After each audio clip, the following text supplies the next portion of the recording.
আসসালামু আলাইকুম কাঁচা বাচ্চারা। কি অবস্থা সবার?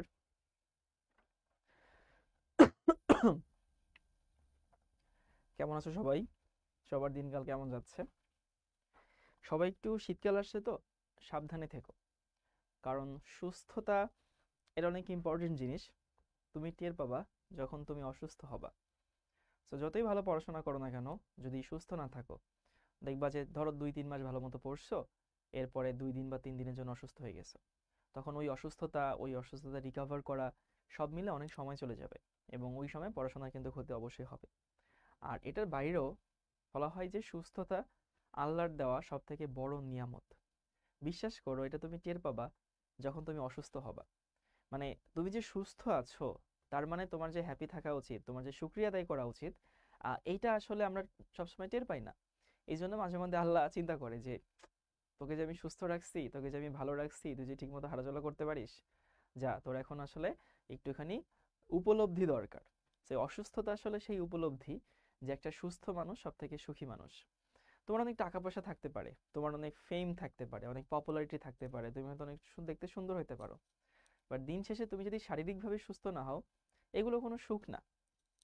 এরকম একটা কথা আছে, যে মিলিয়ন পিপল হ্যাভ, বা a normal person can have million dreams, but a sick people have only one dream. বাংলাটা অনেক এরকম দাঁড়ায় যে একটা সুস্থ মানুষের হাজারটা ইচ্ছা থাকতে পারে, কিন্তু একটা অসুস্থ মানুষের একটাই ইচ্ছা থাকে, সে কবে সুস্থ হবে। আমার নিউমোনিয়া কি ভালো হয়েছে? আমার নিউমোনিয়া এখনো পুরোপুরি ভালো হয়নি, তবে তোমাদের ক্লাস নেওয়ার মতো অবস্থা। মানে ক্লাস নেওয়ার আগে পরে অনেক প্রিকশনস নিতে হচ্ছে। এই যে আমার মুখের মধ্যে এখনো লবঙ্গ আছে, এসি বন্ধ, দেখতেই পাচ্ছ আমি অনেকগুলো জামা কাপড় পরে আছি। এরপরে হচ্ছে গরম পানি, আদা, লবঙ্গ, গোলমরিচ এগুলোর উপরে আছে।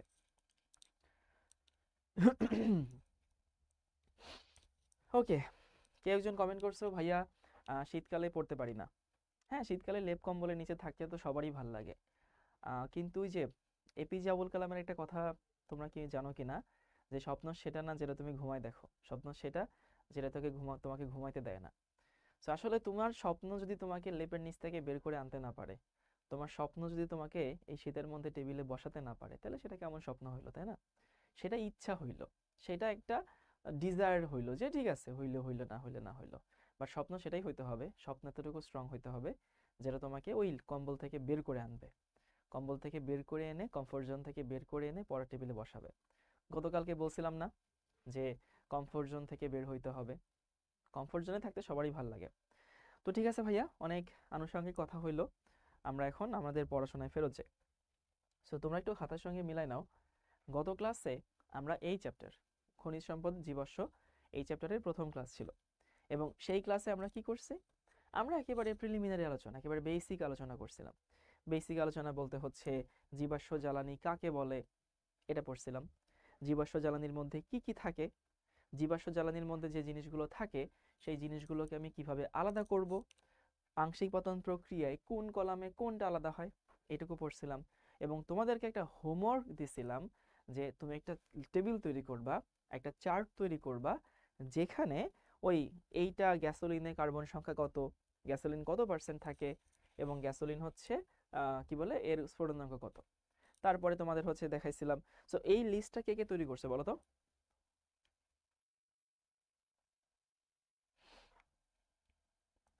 কে কে ওই লিস্টটা তৈরি করছো? এবং ওই লিস্টটা কিন্তু এমসিকিউর জন্য অনেক ইম্পর্টেন্ট, কারণ তুমি যদি ওই লিস্টটা মনে রাখতে পারো, দেখবা এমসিকিউতে প্রশ্ন আসলে পারবা। আচ্ছা, অনেকে গ্রুপে পোস্ট করছে, মাশাআল্লাহ। এবার আসি আমাদের আজকের ক্লাস। আজকে আমরা পড়ব হচ্ছে জৈব যৌগ, প্রাণশক্তি মতবাদ, হাইড্রোকার্বন, অ্যালকেন, অ্যালকিন, অ্যালকাইন এবং কার্যকরী মূলক, অনেক কিছু পড়বো আজকে। সবাই একটু লিখে নাও, জৈব যৌগ। এটা কি ইংলিশে কি বলে জানো? Organic compound.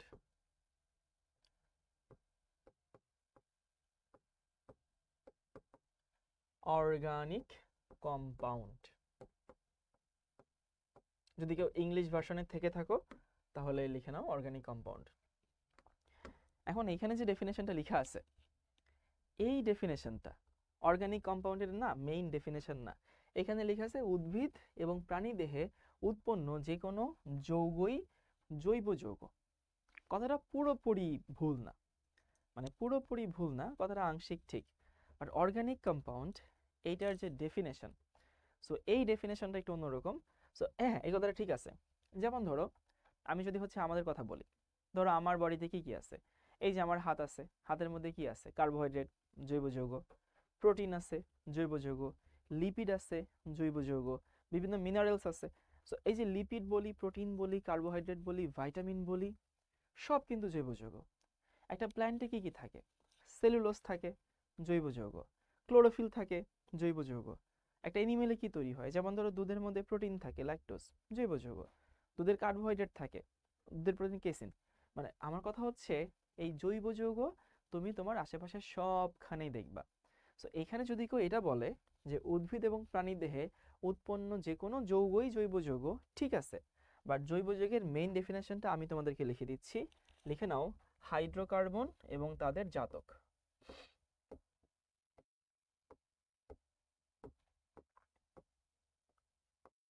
হাইড্রোকার্বন ও তাদের জাতক। সো হাইড্রোকার্বন এবং তাদের জাতক, এদেরকে কি বলা হয়, জৈব যৌগ বলা হয়। সো হাইড্রোকার্বন এবং তাদের জাতককে কি বলে, জৈব যৌগ বলে।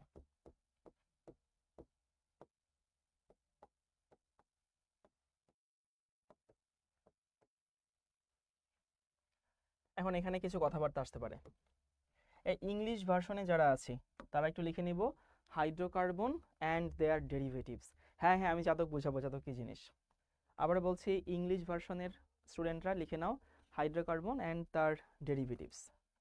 হাইড্রোকার্বন অ্যান্ড দেয়ার ডেরিভেটিভস, এটাকে বলা হয় জৈব যৌগ। এখন প্রথমে আসি, এই হাইড্রোকার্বন মানে কি, এই সব বুঝে যাবো ইনশাল্লাহ। হাইড্রোকার্বন নামের মধ্যে অর্থ লুকায় আছে। কার্বন এবং হাইড্রোজেনের যৌগকে আমরা কি বলি, হাইড্রোকার্বন বলি। আবারও বলি, হাইড্রোকার্বন মানে হচ্ছে কার্বন এবং হাইড্রোজেনের যৌগ, সেটাকে বলা হয় হাইড্রোকার্বন। সো কার্বন থাকবে আর হাইড্রোজেন থাকবে, এটাকে হাইড্রোকার্বন বলা হয়। গেল মিথেন, ইথেন।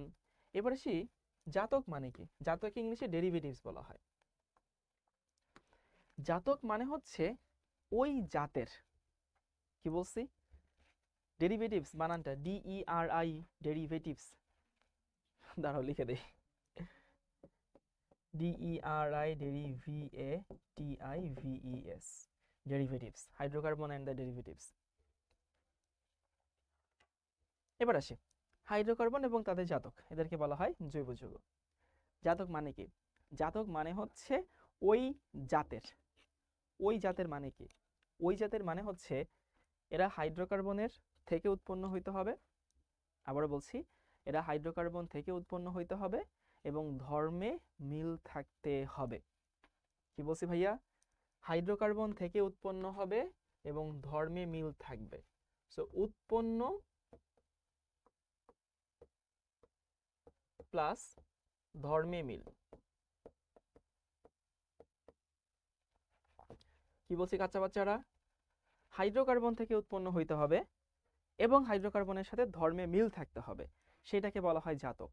এখন আমি এই ডেফিনেশনটা তো লিখে দিলাম, আমি যখন পরের স্লাইডে উদাহরণ দেখাবো তখন তোমাদের কাছে ইজি পিজি লেমন স্কুইজি মনে হবে। আপাতত এটুকু একটু মাথায় ধারণ করো, মাথায় ঢুকাও।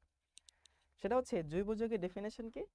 হ্যাঁ, কেউ যদি এটা বলে যে জৈব যৌগ হচ্ছে উদ্ভিদ এবং প্রাণী দেহে যাহাই তৈরি হয় তাহাই জৈব যৌগ, এটা ঠিক আছে, কিন্তু মেইন জৈব যৌগের ডেফিনেশন হচ্ছে hydrocarbon and their derivatives, hydrocarbon এবং তাদের জাতক। হাইড্রোকার্বন মানে কি, কার্বন হাইড্রোজেনের যৌগ হচ্ছে হাইড্রোকার্বন। যেমন ধরো হাইড্রোকার্বনের উদাহরণ হতে পারে মিথেন, একটা হাইড্রোকার্বন। তারপরে হচ্ছে ইথেন, C2H6, একটা হাইড্রোকার্বন। প্রোপেন, C3H8, এই সবই কিন্তু হাইড্রোকার্বন, কারণ সবগুলোতে কার্বন হাইড্রোজেন আছে। তো হাইড্রোকার্বন ডিরেক্টলি যদি হয় তাহলে সে জৈব যৌগ, আর হাইড্রোকার্বন ডিরেক্টলি না হয়ে যদি ওদের জাতক হয় তাহলে সেটাও জৈব যৌগ। জাতক মানে কি, হাইড্রোকার্বন থেকে উৎপন্ন হবে এবং হাইড্রোকার্বনের সঙ্গে ধর্মেও মিল থাকবে।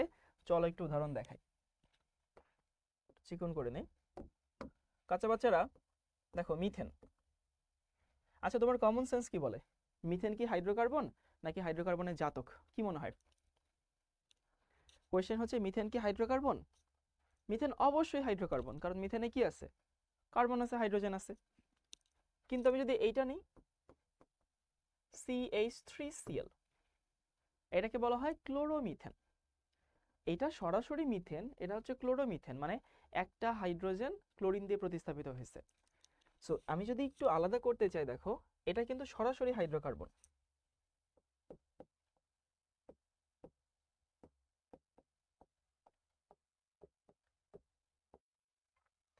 ও বেচারা ডিরেক্টলি হাইড্রোকার্বন। আর এই বেচারা হাইড্রোকার্বন না, কিন্তু ও কি? ও হচ্ছে হাইড্রোকার্বনের জাতক। জাতক মানে কি? এইটা হাইড্রোকার্বন থেকে উৎপন্ন হয় এবং এটার ধর্মের সাথে হাইড্রোকার্বনের ধর্মের অনেক মিল আছে। সো যেহেতু মিল আছে, তার মানে আমি বলতে পারি, দেখো এটাও কিন্তু জৈব যৌগ, এটাও কি যৌগ? জৈব যৌগ। মানে দোনোটাই কি কম্পাউন্ড? দোনোটাই অর্গানিক কম্পাউন্ড। আশা করি সবাই এটুকু বুঝতে পারছি। তাহলে শুরু থেকে বলে আসি, হাইড্রোজেন এবং কার্বন দিয়ে যদি কোনো যৌগ তৈরি হয়, সেই যৌগকে আমরা হাইড্রোকার্বন যৌগ বলি। ভালো কথা। যদি কোনো যৌগ সরাসরি হাইড্রোকার্বন হয়, আবার সরাসরি হাইড্রোকার্বন না হয়ে যদি হাইড্রোকার্বনের জাতক হয়, জাতক মানে কি? হাইড্রোকার্বন থেকে উৎপন্ন হবে এবং হাইড্রোকার্বনের সাথে ধর্মে মিল থাকবে। সো এরকম ঘটনা যদি ঘটে, সেগুলোকে কি বলা হয়? সেগুলোকে জৈব যৌগ বলা হয়। তাহলে জৈব যৌগ হচ্ছে এটাও জৈব যৌগ, এটাও জৈব যৌগ, বাট এটা হাইড্রোকার্বন, এটা কিন্তু হাইড্রোকার্বন না। মানে ব্যাপারটা হচ্ছে অনেকটা এরকম, তোমাদেরকে একটু বুঝাই। ধরো এই যে আমার কাছে একটা সেট আছে, এটা কি সেট? এটা হচ্ছে অর্গানিকের সেট, পুরোটা হচ্ছে অর্গানিক। সেই অর্গানিকের মধ্যে একটা ছোট্ট পার্ট হচ্ছে কি? হাইড্রোকার্বন।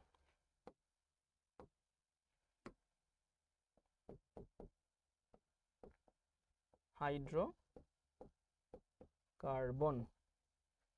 এবার আশা করি সবাই বুঝতে পারছো। সো অর্গানিকের কলেবরটা বড়, অর্গানিকের সংখ্যা অনেক বেশি, সেই অর্গানিকের একটা ছোট্ট পার্ট হচ্ছে কি? হাইড্রোকার্বন। অর্গানিক মানে জৈব যৌগ, ইংলিশে বলে অর্গানিক, বাংলায় বলা হয় জৈব যৌগ। ওকে, গেল এটুকু। এবার দেখি আমরা কয়েকটা জিনিস দেখি। যেমন ধরো মিথেন একটা জৈব যৌগ, কোনো সন্দেহ নাই। তারপরে হচ্ছে CH3OH, এটা কিন্তু মিথানল, এটা একটা জৈব যৌগ, এটা নিয়ে আমাদের কোনো সমস্যা নেই। তারপরে হচ্ছে C6H6, এটাও জৈব যৌগ। তারপরে ধরো হচ্ছে C2H6, এগুলো সবই কিন্তু জৈব যৌগ। তোমাদের কাছে আমি একটা $1,000,000 কোয়েশ্চেন করতে চাই, আমাকে বলো তো কাচ্চা বাচ্চারা, CCl4, এটা কি জৈব যৌগ না অজৈব যৌগ?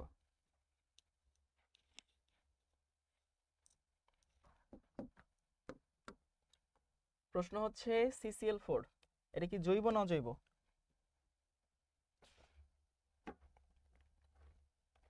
চিন্তা করো তো।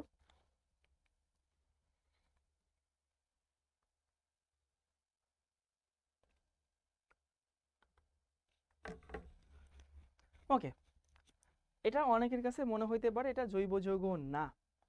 এখন যেসব আল্লাহর বান্দা বান্দির কাছে মনে হচ্ছে এটা জৈব যৌগ না, তাদের লজিক আমি বলতেছি। তাদের লজিক হচ্ছে, ভাইয়া এইটা তো আসলে হাইড্রোকার্বন না, কারণ এটাতে কোনো হাইড্রোজেন নাই। এটা মনে হতেই পারে। তো যদি কোনো কোমলমতি হৃদয়ে এই প্রশ্ন জেগে থাকে যে ভাইয়া এখানে তো কোনো হাইড্রোজেন নাই, তো যেহেতু কোনো হাইড্রোজেন নাই তার মানে এটা জৈব যৌগ না, খবরদার খবরদার, এটা অর্গানিক, এটা জৈব যৌগ। কারণ এটা মিথেনের জাতক। মিথেনের 4টা হাইড্রোজেন 4টা ক্লোরিন দিয়ে প্রতিস্থাপিত হলে এই যৌগটা তৈরি হয়। সো এই প্রশ্নটা পরীক্ষায় বারবার আসে এবং আমরা বারবার ভুল করি, বারবার ভুল হয় আমাদের। আমাদের মন বলে যে না এখানে তো হাইড্রোজেন নাই, তার মানে এটা জৈব যৌগ হবে না। মানে তুমি হাইড্রোজেন দেখে দেখে দেখে দেখে অভ্যস্ত, বাট হাইড্রোজেন থাকতেই হবে এমন কোনো কথা নাই। ওকে, তাহলে আমি যদি পুরো কনসেপ্টটাকে ইন শর্ট তোমাদের সামনে একটু রিভিউ করে দেই। আমরা শুরু করছিলাম জৈব যৌগ কাকে বলে এটা দিয়ে। সো জৈব যৌগ মানে কি? উদ্ভিদ এবং প্রাণী দেহে যে সকল যৌগ তৈরি হয় সেগুলোকে জৈব যৌগ বলা হয়। গেল এইটুকু। বাট অরিজিনাল ডেফিনেশন হচ্ছে, যদি কোনো যৌগ কার্বন এবং হাইড্রোজেনের হয়, বা কার্বন হাইড্রোজেন বা হাইড্রোকার্বন হয় এবং তাদের জাতক যদি হয়, তাহলে তাকে জৈব যৌগ বলা হয়। জাতক মানে কি? জাতক মানে ওইটা থেকে উৎপন্ন হইতে হবে এবং ধর্মে মিল থাকতে হবে। যেমন মানুষের বাচ্চা মানুষ, মানুষের বাচ্চা মানুষের জাতক, কারণ মানুষের বাচ্চা মানুষ থেকে উৎপন্ন হয় এবং মানুষের বাচ্চার ধর্ম মানুষের মতো, এই জন্য এটা মানুষের জাতক। গরুর বাচ্চা গরুর জাতক, কারণ গরু গরু থেকে উৎপন্ন হয়, গরুর ধর্ম গরুর মতো, তাই না? ফ্যাক্ট হচ্ছে এখানে। তো যে সকল জৈব যৌগ হাইড্রোকার্বন থেকে উৎপন্ন হয় এবং ধর্মে মিল থাকে ওদেরকে আমরা জাতক বলি। সো এই যে যেমন এটা হচ্ছে হাইড্রোকার্বন, এটা হাইড্রোকার্বনের জাতক, তাহলে এটাও জৈব যৌগ, এটাও জৈব যৌগ, বাট এটা হাইড্রোকার্বন, এটা হাইড্রোকার্বন না। এই জন্য অর্গানিকের পরিসরটা বড়, তার ছোট্ট একটা পার্ট হচ্ছে হাইড্রোকার্বন। ওকে, এরপরে আমরা দেখলাম হচ্ছে, একটু দেখি, এখন অনেকের কাছে মনে হইতে পারে যে ও এটার নাম কি, এটার নাম হচ্ছে টেট্রাক্লোরোমিথেন বা কার্বন টেট্রাক্লোরাইড। নামটা একটু লিখে নাও, কার্বন টেট্রাক্লোরাইড। কার্বন তো কার্বন, টেট্রা মানে চারটা ক্লোরিন আছে দেখে কার্বন টেট্রাক্লোরাইড। তোমরা অনেকে প্রশ্ন যে করো, তোমরা অনেকে পরের প্রশ্নগুলো আগে করো। অনেকে জিজ্ঞেস করছো ইউপ্যাক কি, অনেকে জিজ্ঞেস করছো নামকরণ কি, অনেকে জিজ্ঞেস করছো ফ্যাটি অ্যাসিড কি। তোমাদেরকে একটা মজার কথা বলি, সেটা হচ্ছে ধরো আমি হচ্ছে তোমাদের কত বছরের বড় জানো? আমি তোমাদের হচ্ছে, তোমরা এসএসসি দিবা কত সালে? 25। আমি এসএসসি দিচ্ছি হচ্ছে 2012 সালে, মানে আমি তোমাদের থেকে 13 বছরের বড়। এবং তোমাদের আমি অনেক দিন ধরে পড়াচ্ছি, আমি পড়াচ্ছি 2015 সাল থেকে, প্রায় 8-9 বছর হয়ে গেছে, বুঝছো? সো তোমরা যে প্রশ্নগুলো করছো, তোমাদের প্রশ্নগুলোর অলমোস্ট 99% প্রশ্নই হচ্ছে সেটা হচ্ছে পরে পড়ানো হবে, বুঝছো? এখন তোমরা প্রশ্ন করছো, প্রশ্ন করতে কোনো দোষ নাই, কিন্তু আমি সেগুলো রেসপন্স কেন করছি না? কারণ হচ্ছে আমি জানি এগুলো তোমাদের সামনে পড়ানো হবে। সো আমি চাই তোমরা একটু আমার উপর ভরসা রাখো। ভরসা রাখো এই জন্য, নতুন কোনো টিচার হইলে অনেক সময় এমন হয় যে অনেক কিছু বাদ পড়ে যায়, অনেক কিছু তার মাথায় থাকে না, অনেক কিছু সে হয়তো জানে না এটা পড়াইতে হয় কি পড়াইতে হয় না, তখন তাকে প্রশ্ন করে করে তার থেকে কন্টেন্ট বের করতে হয়। বাট আমি এত বেশি এক্সপেরিয়েন্সড, আমি বলছি না আমি অনেক ভালো, আমি বলছি আমি অনেক অভিজ্ঞ, মানে আমি অনেক দিন ধরে পড়াচ্ছি। সো তোমার কোনো কিছুই বাকি থাকবে না, বিশ্বাস করো, তোমার কোনো কিছুই বাকি থাকবে না। অনেকে জিজ্ঞেস করছো ইথিন ইথিনের পার্থক্য কি, ইথিন ইথিন সামনে আসবে। অনেকে জিজ্ঞেস করছো নামকরণ কিভাবে করে, সামনে আসবে। অনেকে জিজ্ঞেস করছো হচ্ছে কার্বোহাইড্রেট কি, সামনে আসবে। অনেকে জিজ্ঞেস করছো হচ্ছে, মানে যে প্রশ্নগুলো করছো আসবে, সামনে এগুলো আসবে। এই জন্য হচ্ছে আমি চাই একটু ভরসা রাখো, তোমার সব শেষ হয়ে যাবে, তোমার কোনো প্রশ্ন থাকবে না। তবে তুমি যদি এখন খাইতে বসেই, নর্মালি আমরা দুধ ভাত কখন খাই? একেবারে শেষে খাই না? এখন তুমি যদি খাইতে বসেই প্রথমে দুধ ভাত চিনি মিষ্টি একসাথে খেয়ে ফেলো, তখন ভাজি কখন খাবা, তরকারি কখন খাবা, ভর্তা দিয়ে কখন খাবা? খাওয়ানোর একটা নিয়ম আছে না? প্রথমে একটু ভর্তা দিয়ে খাইতে হয়, তারপর একটু ভাজি খাইতে হয়, তারপরে হচ্ছে একটু মাছ মাংস খাইতে হয়, তারপরে ডাল খাইতে হয়, তারপরে দুধ ভাত খাইতে হয়, শেষে গিয়ে দই মিষ্টি খাইতে হয়। কারণ তুমি যদি দই মিষ্টি দিয়ে শুরু করে দাও, তখন ওই ভাজি মাংস ভর্তা কই খাবা, কখন খাবা? এই জন্য আমরা দই মিষ্টি দিয়ে আগে থেকে শুরু করছি না। ওকে, তো আশা করি এই পর্যন্ত সবার ক্লিয়ার হয়ে গেছে। এবারে তোমাদেরকে একটু দেখাই যে অনেক সময় তোমরা মনে করো কার্বন থাকলেই বোধহয় হচ্ছে হাইড্রোকার্বন হবে বা জৈব যৌগ হবে। না, ব্যাপারটা তা না। তোমাদেরকে কিছু যৌগ দেখাই, এই যৌগগুলো টাইটেল হচ্ছে এগুলো কার্বনের যৌগ কিন্তু জৈব যৌগ না।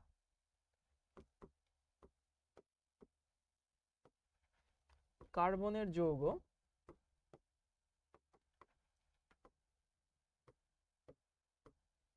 কিন্তু অর্গানিক না।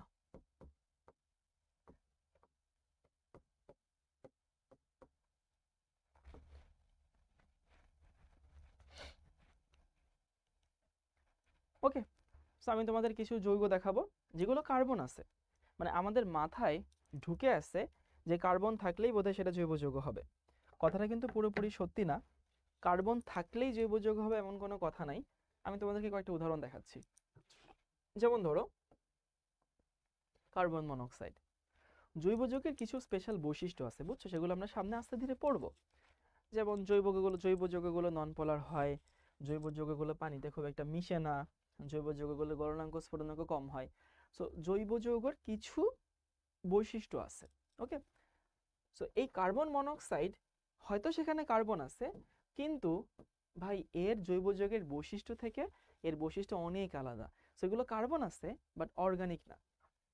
কার্বন ডাই অক্সাইড, এইখানেও কার্বন আছে কিন্তু এটা জৈব যৌগ না। তারপরে ধরো হচ্ছে কার্বনিক অ্যাসিড H2CO3, এখানে কার্বনও আছে হাইড্রোজেনও আছে বাট তারপরও না, এটা জৈব যৌগ না। এরপরে দেখো হচ্ছে বাইকার্বনেট, বাইকার্বনেট আয়ন, এখানেও কার্বন হাইড্রোজেন আছে কিন্তু জৈব যৌগ না। এরপরে এখানে দেখো আমি যদি কার্বনেট নিই, এখানেও কার্বন আছে কিন্তু এগুলো জৈব যৌগ না। একটু মনে রাখো যে এই যৌগগুলোতে কার্বন হাইড্রোজেন থাকা সত্ত্বেও জৈব যৌগ না। ঠিক আছে, ওকে। সো আমরা জৈব এবং অজৈব যৌগের মধ্যে কিছু পার্থক্য বোঝার চেষ্টা করব। সো পুরো ব্যাপারটাকে আমি একটু সংক্ষেপে রিভিউ করে দিই। জৈব যৌগ হচ্ছে উদ্ভিদ এবং প্রাণী এ সকল সোর্স থেকে যে সকল যৌগ তৈরি হয়, যেমন ধরো যে গরু, পালং শাক গাছ, এটা কি টিউলিপ গাছ বোধ হয়, এটা হচ্ছে তেল, ভুট্টার তেল, সূর্যমুখী তেল, সানফ্লাওয়ার তেল। সো উদ্ভিদ এবং প্রাণী এদের থেকে যে সকল যৌগ উৎপন্ন হয় সেই সমস্ত যৌগগুলোকে আমরা কি বলি? জৈব যৌগ বলি। ওকে, ভালো কথা। এরপরে আসি জৈব যৌগের মেইন ডেফিনেশন কি। ভাই আমাকে একটু পানি দিতে বলেন তো। মেইন ডেফিনেশন হচ্ছে হাইড্রোকার্বন এবং তাদের জাতককে কি বলা হয়? জৈব যৌগ বলা হয়। জাতক কেমনে চিনবো? ভাই আস্তে আস্তে তুমি এমনিতেই টের পাবা যে কোনটা জাতক না আর কি। সো হাইড্রোকার্বন মানে কি? কার্বন হাইড্রোজেনের যৌগ হচ্ছে হাইড্রোকার্বন, আর ওইখান থেকে উৎপন্ন হবে এবং ধর্মে মিল থাকবে সেটাকে আমরা বলি জাতক। তাহলে হাইড্রোকার্বন এবং তাদের জাতক এদেরকে একসঙ্গে বলা হয় জৈব যৌগ। ওকে, ভালো কথা। এরপরে আসি অর্গানিক কম্পাউন্ড, হাইড্রোকার্বন এবং জাতক। এরপরে আমি জানি তোমাদের অনেকের মনে প্রশ্ন আসতেছে, ভাইয়া হাইড্রোকার্বন কেমনে চিনবো? ভাই হাইড্রোজেন কার্বনের যৌগ হাইড্রোকার্বন। অনেকের প্রশ্ন আসতে পারে, ভাইয়া জাতক কেমনে চিনবো? ভাই চিনবা, আস্তে আস্তে চিনবা। আস্তে আস্তে হচ্ছে থাকে না, মানে একটা প্রসেস দিয়ে তুমি যখন আগাবা তুমি জাতক চিনবা, তুমি নিজ থেকে চিনবা, প্যারা নিও না। ভাই কেমনে বুঝবো জৈব যৌগ? তুমি চিনবা আস্তে আস্তে। একটা প্রসেসের সঙ্গে সময় দিতে হয়। একটা মানুষকে কি আমরা প্রথম দেখায় চিনি? না, চিনি না তো। একটা মানুষের সঙ্গে প্রথমে পরিচয় হয়, তারপরে তার সাথে কথাবার্তা হয়, তারপরে সে কি পছন্দ করে কি পছন্দ করে না এগুলো আমরা আস্তে আস্তে বুঝতে চেষ্টা করি। তারপরে তার ফিলিংস, তার হচ্ছে ইমোশন, তার সেন্টিমেন্ট, এগুলো বোঝার চেষ্টা করি। তারপরে না একটা মানুষকে আমরা চিনি। সো তুমি কিভাবে এক্সপেক্ট করো যে একটা চ্যাপ্টার তুমি মাত্র 10 মিনিট হইলো শুরু হয়েছে, আমি জাতক চিনে ফেলবো, আমি জৈব যৌগ চিনে ফেলবো, জৈব যৌগের ধর্ম চিনে ফেলবো? না, এটা কখনোই না। এটা কখনোই হয় না, দুনিয়াটা এভাবে চলে না। সবকিছু স্লোলি স্লোলি স্লোলি স্লোলি আগাতে হয়, বাট প্রসেসের সঙ্গে থাকতে হয়, বুঝছো? এটা হচ্ছে মেইন কথা। তো যারা মনে করতেছে জাতক কেমনে চিনবো, চিনবা, আমার উপর ভরসা রাখো, তুমি চিনবা। যারা চিন্তা করছো জৈব যৌগের ধর্ম কেমনে চিনবো, চিনবা, সাথে থাকো, চিনবা। যারা জিজ্ঞেস করছো যে এইয়া কেমনে হবে ওইয়া কেমনে হবে, এটাও তুমি চিনবা, এটা নিয়ে প্যারা নিও না। থ্যাংক ইউ ভাই। দাঁড়াও তোমরা একটু লিখে নাও, একটু পানি খাই।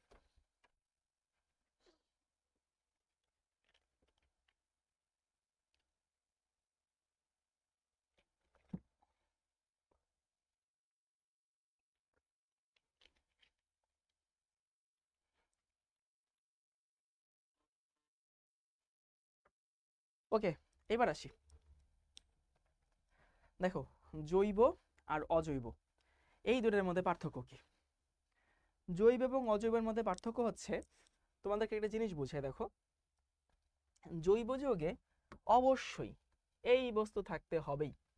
এই বস্তু ছাড়া কখনো জৈব যৌগ তৈরি হয় না। ওই বস্তু থাকলেই, মানে কার্বন থাকলেই জৈব যৌগ হবে তা না, বাট কার্বন থাকতেই হবে। সো জৈব যৌগের কার্বন থাকাটা মাস্ট, মানে carbon is a mandatory element. But অজৈব যৌগে কার্বন থাকতে হবে এমন কোনো কথা নাই। যেমন হাইড্রোজেন সালফাইড অজৈব যৌগ, দেখো HCl অজৈব যৌগ, সল্ট সোডিয়াম ক্লোরাইড অজৈব যৌগ, তারপর ওয়াটার হচ্ছে অজৈব যৌগ। সো ফ্যাক্ট হচ্ছে জৈব যৌগে কার্বন থাকা বাধ্যতামূলক, অজৈব যৌগে কার্বন থাকা বাধ্যতামূলক না। আশা করি সবাই প্রথম পয়েন্টটা বুঝতে পারছি। জৈব যৌগ হতে হলে সেটাতে কার্বন থাকতেই হবে, অজৈব যৌগে কার্বন থাকতেও পারে আবার নাও থাকতে পারে। দেখো, এই যে দুই একটি ব্যতিক্রম ছাড়া অজৈব যৌগে কার্বন থাকে না, এই দুই একটা ব্যতিক্রম, এই ব্যতিক্রমগুলো কাদেরকে মিন করছে বলো তো কাঁচা বাচ্চারা? আমার কোয়েশ্চেন হচ্ছে এই যে বললো না, দুই একটা ব্যতিক্রম ছাড়া অজৈব যৌগে কার্বন থাকে না। এই দুই একটা ব্যতিক্রম হচ্ছে এই যে এরা, যাদেরকে লিখে দিছি, carbon die oxide, carbon monoxide, তারপর হচ্ছে কার্বনিক অ্যাসিড। মানে এগুলো জৈব না, কিন্তু কার্বন আছে। তাহলে প্রথম ডিফারেন্স সেটা হচ্ছে, ও আর তোমাদেরকে একটা কথা বলি, তোমরা অনেক সময় অনেক ভালো পারো, কিন্তু এক্সাম হলে অনেক ভালো লিখে আসতে পারো না। এটার কারণ হচ্ছে তোমরা জানো না কিভাবে লিখলে স্যাররা পছন্দ করেন। কখনো যদি তোমার হচ্ছে এরকম কোনো পার্থক্য চাই, পার্থক্য হতে পারে, তুলনা হইতে পারে, এরকম যদি কখনো চাই, অবশ্যই সেখানে হচ্ছে এই কলাম করে দিতে হয়, বুঝছো? কলাম করে বাম পাশ ডান পাশ করে লিখতে হয়, তখন খুব ভালো মতো বোঝা যায়। তাহলে জৈব যৌগে অবশ্যই কার্বন থাকবে, আর দুই একটা ব্যতিক্রম ছাড়া অজৈব যৌগে খুব একটা কার্বন থাকে না। ওকে, এরপর আসি, জৈব যৌগগুলো সাধারণত সমযোজী বন্ধনের মাধ্যমে গঠিত হয়। যেমন ধরো, এই হচ্ছে মিথেন। না, মিথেনকে একটু আমি 3D ছবি দেখাই, মানে রিয়েল ছবি যেরকম আর কি।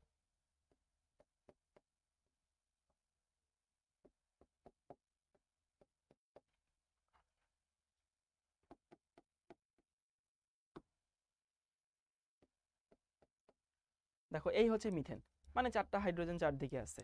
সেগুলো প্রত্যেকটা আসলে কি সুন্দর হয়নি, ধুর।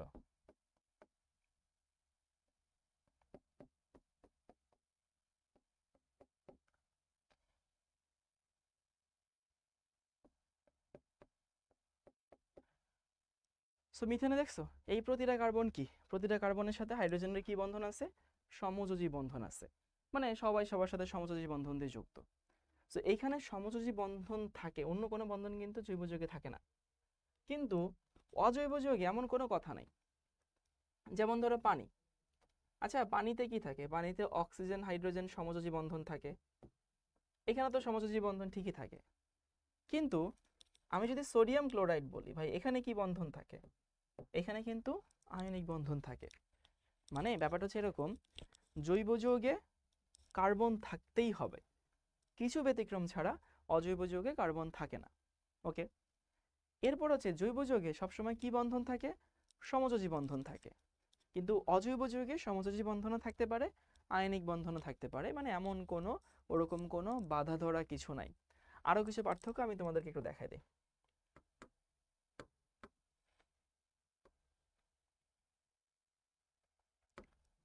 এই পাশে হচ্ছে জৈব,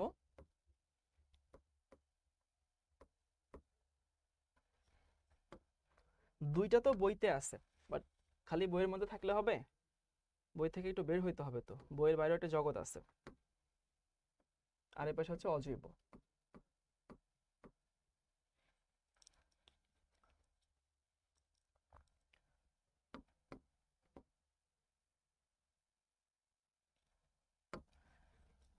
দুইটা কিন্তু অলরেডি আমরা দেখে ফেলছি, সেটা হচ্ছে জৈব যৌগে কার্বন থাকবে, অজৈব যৌগে কার্বন থাকবে না। ম্যাক্সিমাম ক্ষেত্রে থাকে না, দুই একটা যৌগে থাকতেই পারে। আর জৈব যৌগে সমযোজী বন্ধন থাকে, অজৈব যৌগে সমযোজী থাকতে পারে, আয়নিক থাকতে পারে। আচ্ছা কাঁচা বাচ্চারা বলো তো, জৈব যৌগ কি পানিতে মিশে নাকি মিশে না? কি মনে হয়? আমি তোমাকে কয়েকটা উদাহরণ দেখাই। জৈব যৌগে কারা? সয়াবিন তেল জৈব যৌগ, কি মনে হয় পানিতে মিশে? মিশে না কিন্তু। কেরোসিন তেল পানিতে মিশে? মিশে না। তারপরে ধরো হচ্ছে জৈব যৌগ আর কি কি আছে? সয়াবিন তেল, কেরোসিন তেল, পেট্রোল, ডিজেল, অকটেন, কোনোটাই কিন্তু পানিতে মিশে না। সো দুই একটা ব্যতিক্রম ছাড়া সাধারণত এরা পানিতে মিশে না। ওকে, সাধারণত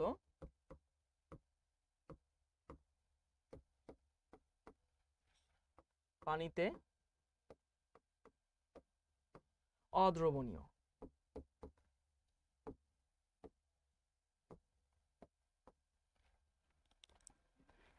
এই সাধারণত কেন লিখছি? কারণ কিছু জৈব যৌগ আছে পানিতে মিশে, যেমন গ্লুকোজ পানিতে মিশে, অ্যালকোহল পানিতে মিশে, তারপরে হচ্ছে আর অনেক জৈব যৌগ আছে যেগুলো পানিতে মিশে, এই জন্য সাধারণত লিখ দিছি। আর এরা কি হইতে পারে? এরা পানিতে মিশতেও পারে, আবার নাও মিশতে পারে, দ্রবণীয় হইতে পারে, আবার এরা কিন্তু অদ্রবণীয় হতে পারে। অনেক অজৈব আছে পানিতে মিশে, যেমন সোডিয়াম ক্লোরাইড পানিতে মিশে। আবার অনেক অজৈব যৌগ আছে পানিতে মিশে না, যেমন ক্যালসিয়াম কার্বনেট পানিতে মিশে না, বুঝছো? সাধারণত পানিতে মিশে। এরপরে আসি, তোমরা কি বুঝো জৈব যৌগগুলো ফিউল হিসাবে কাজ করে?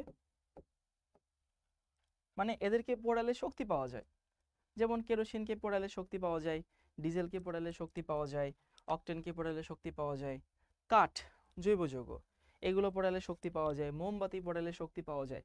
সো জৈব যৌগগুলো পোড়ালে শক্তি পাওয়া যায়, বাট এরা কি হিসাবে কাজ করে না, এরা কিন্তু ফিউয়েল হিসাবে কাজ করে না। মানে এদেরকে পোড়ায় টোড়ায় খুব একটা লাভ টাভ নাই আসলে, বুঝছো?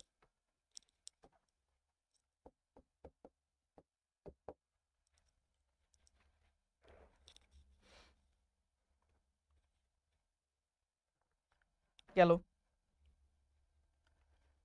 এরপরে আসি,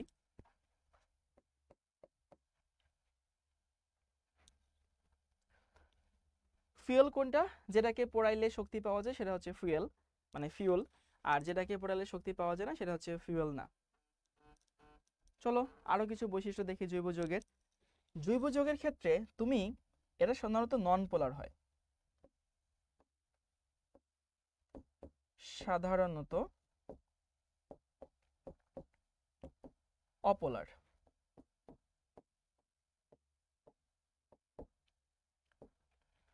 আর এরা কি হইতে পারে? এরা পোলারও হয় আবার অপোলারও হয়।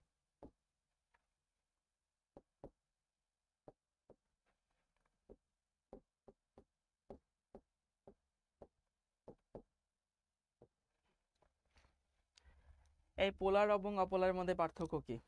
পোলার এবং অপোলারের মধ্যে পার্থক্য হচ্ছে, আমি যদি এরকম একটা উদাহরণ দেই, ধরো হচ্ছে এটা, এখানে এইচ আছে, এখানে সিএল আছে। তো আমরা কি জানি, ক্লোরিন তো নিজের দিকে ইলেকট্রনকে টানবে, সো ক্লোরিন কি পার্শিয়ালি মাইনাস, আর হাইড্রোজেন কি partially plus. So chlorine partially minus, hydrogen partially plus, এই যৌগটাকে বলা হয় পোলার যৌগ। পোল আছে, মেরু আছে, মানে দুই দিকে দুইটা মেরু আছে, সুতরাং এটা একটা পোলার যৌগ। এই টাইপের যৌগকে পোলার যৌগ বলা হয়। আর অপোলার যৌগ হচ্ছে এরকম, ধরো তোমার কাছে এরকম আছে ক্লোরিন ক্লোরিন, বা এখানে তো কোনো প্লাস মাইনাসের ব্যাপার নেই, পোল মানে মেরু, প্লাস মেরু মাইনাস মেরু এরকম থাকলে সেটা পোলার। আর যদি প্লাস মাইনাস মেরু না থাকে সেটাকে নন পোলার বলা হয়। ইংলিশে বলে নন পোলার, বাংলায় বলে অপোলার। তো দুই একটা ব্যতিক্রম ছাড়া জৈব যৌগগুলো অপোলার হয়, আর অজৈব যৌগগুলো পোলারও হইতে পারে আবার নন পোলারও হইতে পারে, ডিপেন্ড করে। ওকে, তাহলে আমি ডিফারেন্সগুলো সংক্ষেপে একটু রিভিউ করে দিই। জৈব এবং অজৈব যৌগের মধ্যে মেইন পার্থক্য, জৈব যৌগে কার্বন থাকতেই হবে, অজৈব যৌগে কার্বন থাকতে হবে এমন কোনো কথা নাই। কার্বন থাকে না ম্যাক্সিমাম সময়, দুই একটা ব্যতিক্রম ছাড়া এখানে কার্বন থাকে না। জৈব যৌগগুলোর মধ্যে নর্মালি সমযোজী বন্ধন থাকে, ইলেকট্রন শেয়ারের মাধ্যমে যে বন্ধনটা তৈরি হয়। অজৈব যৌগে সমযোজী বন্ধন থাকতেও পারে, আয়নিক বন্ধনও থাকতে পারে, এরকম কোনো বাধ্যবাধকতা নাই। এরপর হচ্ছে জৈব যৌগগুলো নর্মালি পানিতে মিশে না, কিছু জৈব যৌগ পানিতে মিশে, আমরা আস্তে আস্তে জানবো। আর অজৈব যৌগগুলো পানিতে মিশতেও পারে, নাও মিশতে পারে। জৈব যৌগ ফিউয়েল হিসাবে কাজ করে, মানে এদেরকে পোড়ালে এনার্জি পাওয়া যায়, এদেরকে দিয়ে ইঞ্জিন রান করানো যায়, বাট এদেরকে দিয়ে ফিউয়েল হিসাবে কাজ করানো যায় না। কখনো কি দেখছো কোনো অজৈব যৌগের পোড়ায় এখানে ফিউয়েল হিসেবে কাজ করে? আর জৈব যৌগগুলো সাধারণত অপোলার, আর এরা পোলারও হতে পারে নন পোলারও হতে পারে। ওকে, এই পর্যন্ত সবার ক্লিয়ার কিনা একটু কমেন্ট করো তো কাঁচা বাচ্চারা।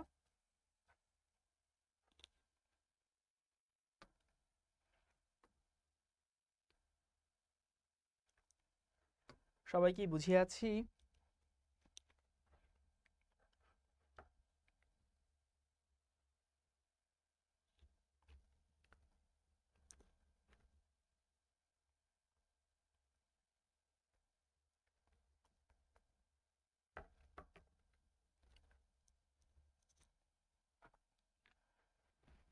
ওকে, ঠিক আছে, চলো আমরা সামনে এবার দেখি প্রাণ শক্তি মতবাদ।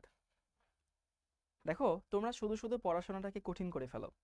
পড়াশোনাটা কখন কঠিন হয় জানো? যখন তুমি মন স্থির করতে পারো না। মানে মন স্থির করা বলতে কি বোঝায়? মন স্থির করা বলতে বোঝায় যে ধরো এই যে তুমি এখন পড়তে বসছো, এখন পড়তে বসছো, পড়তে গিয়ে প্রথমে চিন্তা করছো যে আচ্ছা ভাইয়ের খাতা পড়বো নাকি ভাইয়ের লেকচার নোট দেখবো, আচ্ছা লেকচার নোট দেখবো নাকি হচ্ছে ওই টেস্ট পেপার বের করব, তো টেস্ট পেপার পড়বো নাকি হচ্ছে মূল বই পড়বো।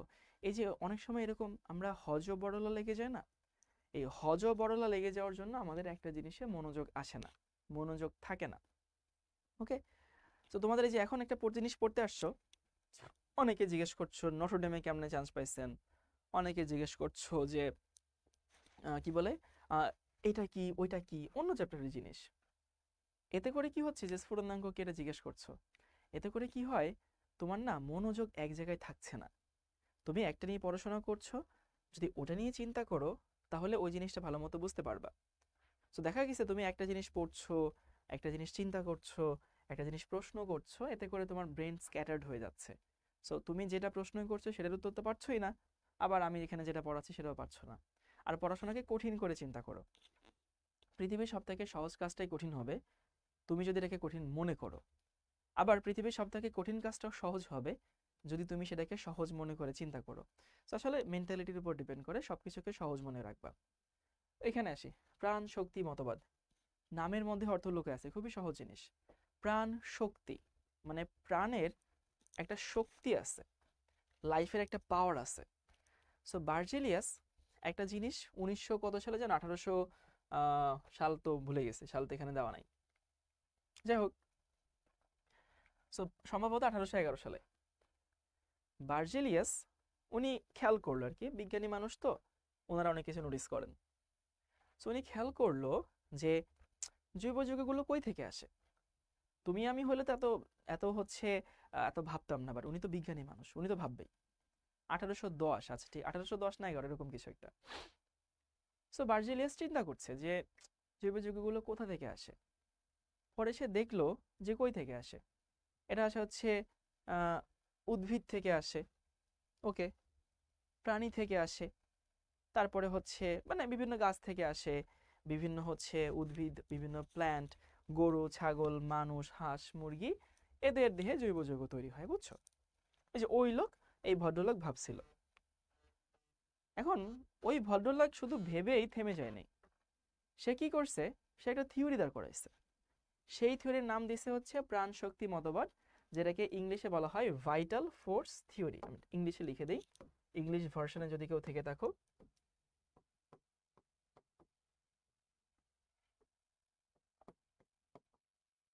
ভাইটাল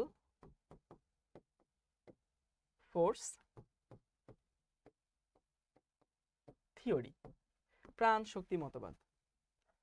সো উনি এরকম একটা ধারণা দিল যে হচ্ছে প্রাণের মধ্যে, প্রাণ লাইফ, লাইফের মধ্যে একটা শক্তি আছে, লাইফের মধ্যে এই শক্তির জন্য জৈব যৌগ শুধুমাত্র জীব দেহে উৎপন্ন হয়, জীব দেহে উৎপন্ন হয়। উনি এটা চিন্তা করলেন এবং চিন্তা করেই সাথে সাথে একটা মতবাদ দিয়ে দিলেন।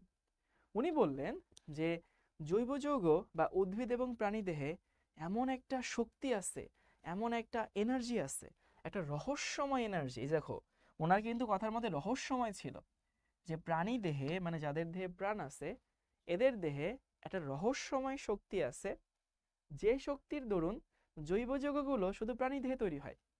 মানে তুমি চাইলেও জৈব যৌগ ল্যাবে তৈরি করতে পারবা না, এটা উনি বলছিল, যে তুমি চাইলেও ল্যাবে গিয়ে নিজে নিজে তৈরি করবা না, তোমাকে প্রাণ থাকতে হবে, উদ্ভিদে প্রাণ আছে, প্রাণীতে প্রাণ আছে। সো এই জন্য ওনার এই থিওরিটাকে বলা হয় vital force theory. So vital force theory হচ্ছে যে উদ্ভিদ এবং প্রাণী দেহে একটা বিশেষ রহস্যময় শক্তি থাকে, যে শক্তির দরুন জৈব যৌগ শুধু উদ্ভিদ এবং প্রাণী দেহেই তৈরি হয়। এই থিওরিকে বলা হয় ভাইটাল ফোর্স থিওরি। দেখো যে উদ্ভিদ বা প্রাণী দেহে উপস্থিত কোনো রহস্যময় শক্তির প্রভাবে জৈব যৌগগুলো উৎপন্ন হয়, এই রহস্যময় শক্তি হলো প্রাণ শক্তি, আর এই থিওরিকে বলা হয় প্রাণ শক্তি মতবাদ।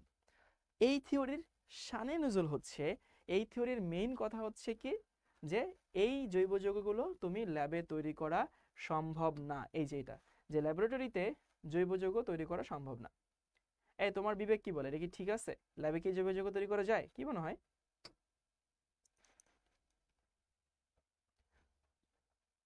কোয়েশ্চেন হচ্ছে ল্যাবে কি তুমি জৈব যৌগ তৈরি করতে পারবা নাকি পারবা না?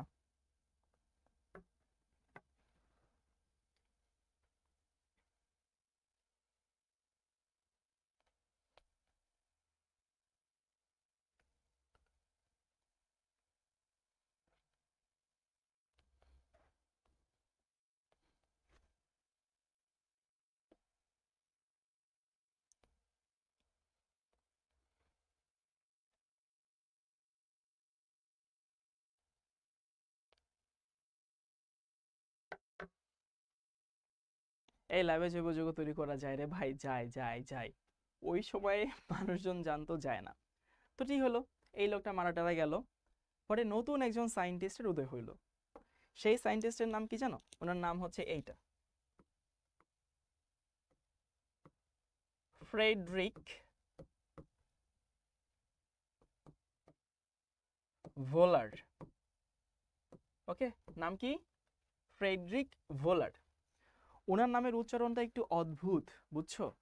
মানে ফ্রেডরিক অনেক বইতে লেখা আছে ভোলার, ওনার নামটা কিন্তু ভোলার না।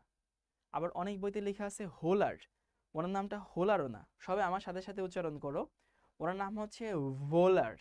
হ এবং ভ এর মাঝামাঝি কিছু একটা, ফ্রেডরিক ভোলার। হ এবং ভ এর মাঝে থাকতে হবে, ফ্রেডরিক ভোলার। সো উনি উনি একজন লোকের নাম আর কি, একজন সায়েন্টিস্টের নাম। সো উনি একটা পরীক্ষা করলো আর কি।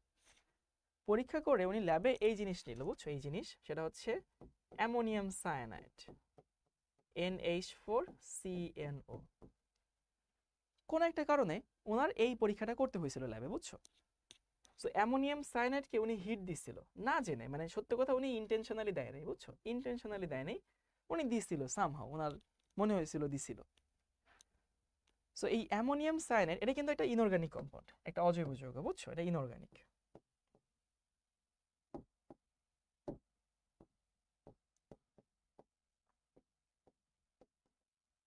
সো এটা একটা ইনঅর্গানিক কম্পাউন্ড। সো অ্যামোনিয়াম সায়ানাইডকে আবারও বলতেছি উনি কিন্তু ইন্টেনশনালি দেয় নাই, অ্যাক্সিডেন্টালি দেওয়া হয়ে গেছিল। এটাকে হিট দিছে, হিট দিয়ে কি তৈরি করছে জানো? তৈরি করছে এইটা, H2NCO NH2। তোমরা এই যৌগের নাম জানো? এই যৌগের নাম হচ্ছে ইউরিয়া।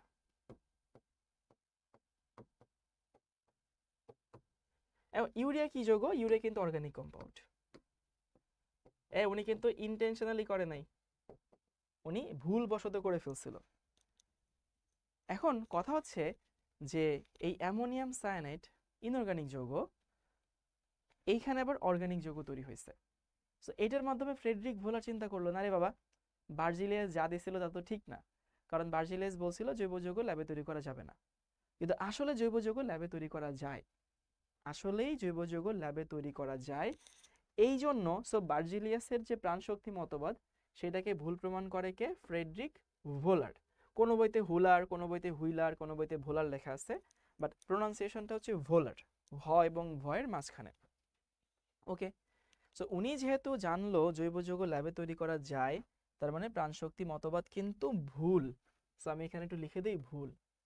তো প্রশ্ন আসতে পারে, ভুল তো কেন পড়তেছেন বা কেন পড়াচ্ছেন আমাদেরকে? ভুল হইলেও তো উনি দিছিল, তাই না? সো পৃথিবীতে কোনো জিনিস প্রথমে যে আনছে তার একটা বিশাল মাহাত্ম্য আছে, তার একটা গুরুত্ব আছে। কারণ প্রথমে যদি না আনতো তাহলে তার ভুলভাল প্রমাণ করা পসিবল হইতো না। সো এই জন্য আমরা পড়ি, আর ভুল করার সাহস থাকতে হয়। আমরা যদি এইসব মানুষের এই জিনিসগুলো না পড়ি, ভুল বলে ফেলে দেই, তাহলে নতুন করে মানুষ কিন্তু কোনো কিছু আবিষ্কার করতে চাইবে না, কারণ ভুল তো সবারই হয়। সো ভুল করার সাহস থাকতে হবে। তোমাদেরকেও বলতেছি, তোমরা অনেক সময় অনেক চেষ্টা করো, অনেক রেজাল্ট ভালো করার চেষ্টা করো, বাট হয় না। ভাই, এই সাহসটা থাকতে হবে, ভুল করার ধৈর্য থাকতে হবে, ভুল করার সাহস থাকতে হবে। যার ভুল করার সাহস নেই সে নতুন কিছু পাবে না, সে নতুন কিছু অ্যাটেম্প্ট করার সাহস পাবে না, বুঝছো? সো এই গার্ডসটুকু নিজের মধ্যে রাখতে হবে কিন্তু। এখন ইনঅর্গানিক থেকে অর্গানিক তৈরি করছে, এই জন্য ওই লোকরে কি বলা হয়? ওই লোকরে বলা হয় জৈব যৌগের জনক। সো ইনি হচ্ছে জৈব যৌগের জনক।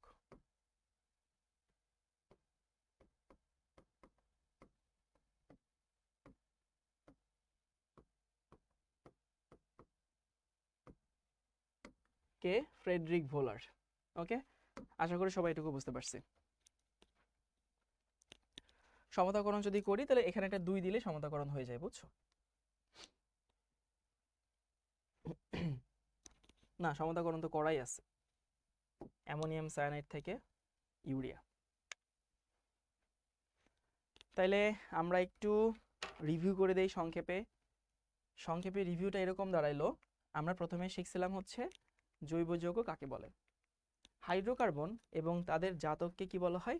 জৈব যৌগ বলা হয়। গেল এটুকু। এরপরে বলছি হচ্ছে জাতক মানে কি? জাতক মানে ওইখান থেকে উৎপন্ন হইতে হবে, এবং ধর্মে মিল থাকতে হবে, সেটাকে বলা হয় জাতক। ওকে, গেল এটুকু। এরপরে দেখছি যে অর্গানিক কি বলে, কিছু যৌগ আছে যেগুলোতে সরাসরি হাইড্রোকার্বন নাই, সরাসরি হাইড্রোকার্বন নাই, বাট হাইড্রোকার্বনের জাতক আছে, একটু চিনে নিতে হবে, আস্তে আস্তে তুমি চিনে যাবা। কিছু যৌগ আছে যেগুলো কার্বনের যৌগ কিন্তু সেগুলো জৈব যৌগ না, এই কয়েকটা উদাহরণ একটু মনে রেখো, এটা আস্তে আস্তে তোমার মুখস্থ হয়ে যাবে। তারপরে আসি জৈব এবং অজৈব যৌগের ডিফারেন্স।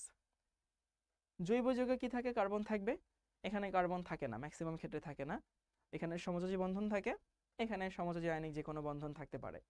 এটা পানিতে নর্মালি মিশে না, এটা পানিতে মিশতেও পারে, নাও মিশতে পারে। এটা ফিউয়েল হিসেবে কাজ করে, এটা ফিউয়েল হিসেবে কাজ করে না। এটা নর্মালি অপোলার হয়, মানে কোনো প্লাস মাইনাসের প্রান্ত থাকে না। এটা নর্মালি পোলারও হতে পারে, অপোলারও হতে পারে। এরপরে আসি প্রাণশক্তি মতবাদ। প্রাণশক্তি মতবাদকে কে আবিষ্কার করছিল, নাম হচ্ছে বার্জিলিয়াস। সো বার্জিলিয়াস বলছিল যে জৈব যৌগসমূহ একটা রহস্যময় শক্তির প্রভাবে, একটা বিশেষ রহস্যময় শক্তির প্রভাবে শুধু জীব দেহে তৈরি হয়, প্রাণী দেহে তৈরি হয়, উদ্ভিদ দেহে তৈরি হয়, সেগুলোকে বলা হয় হচ্ছে প্রাণশক্তি মতবাদ।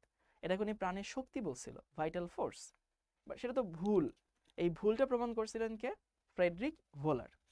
সো ফ্রেডরিক ভোলার উনি পরীক্ষা করে দেখাইছিলেন যে অ্যামোনিয়াম সায়ানাইডকে যদি উত্তপ্ত করা হয় তাহলে সেখানে ইউরিয়া তৈরি হয়। Ammonium cyanide inorganic, urea organic, তার মানে এটা ভুল হয়েছে। ওকে, এই এখানে রিয়া নামে কেউ আছো? রিয়া?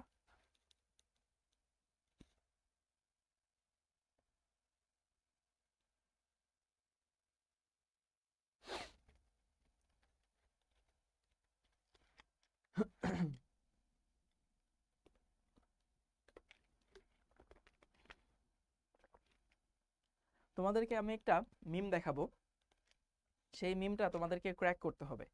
আমি এটা তোমাদেরকে আসলে ওই বুঝাই দিব না, মিম যদি বুঝাই দিতে হয়, জোকস যদি বুঝাই দিতে হয় তাহলে সেটার মানে থাকে না। ধরো আমি উপরে একটা লাইন লিখলাম আর কি, আর কিছু কিছু মিম থাকে যেগুলো বুঝতে হলে তোমার প্রচন্ড সায়েন্সের নলেজ থাকা লাগবে। এইটা প্রথম লাইন হচ্ছে আই লাভ ইউ রিয়া, এরপরের লাইন হচ্ছে, এটা আমি ফেসবুকে লেখা দেখছিলাম, বুঝছো?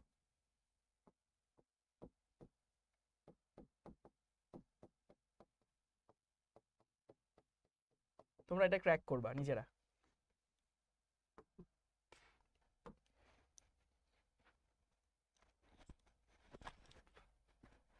ওকে, যে বুঝছো বুঝছো, যে বুঝো নাই তারা আমি বুঝাই দিব না, কারণ এটা বুঝাই দিলে মজা থাকবে না। এবার আসি হচ্ছে এখানে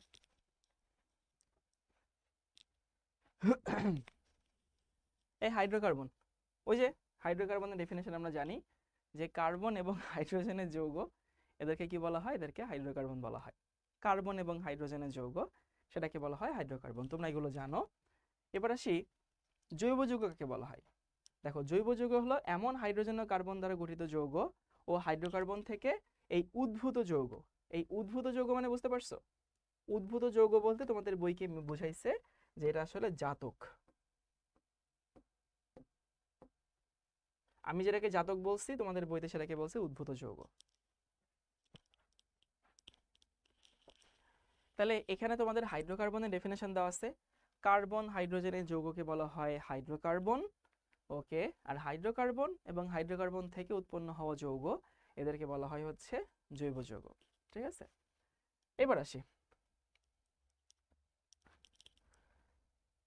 জৈব যৌগের শ্রেণী বিভাগ। না না না, এটা আসলে জৈব যৌগের শ্রেণী বিভাগ না, এটা আসলে হাইড্রোকার্বনের শ্রেণী বিভাগ না, জৈব যৌগের শ্রেণী বিভাগ। তো সবাই একটু কেটে ঠিক করে নাও, দাঁড়া আমি একটু এটা ঠিক করে দিই, তোমাদের বই এটা ভুল আছে, সবাই ঠিক করে নিবা।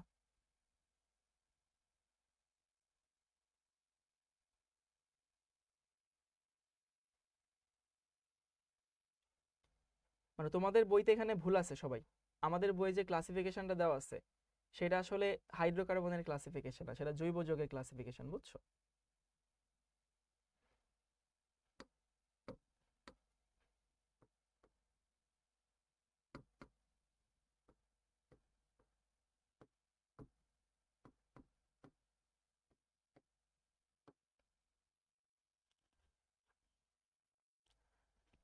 জৈব যৌগ মেইনলি দুই ভাগে ভাগ করা হয়।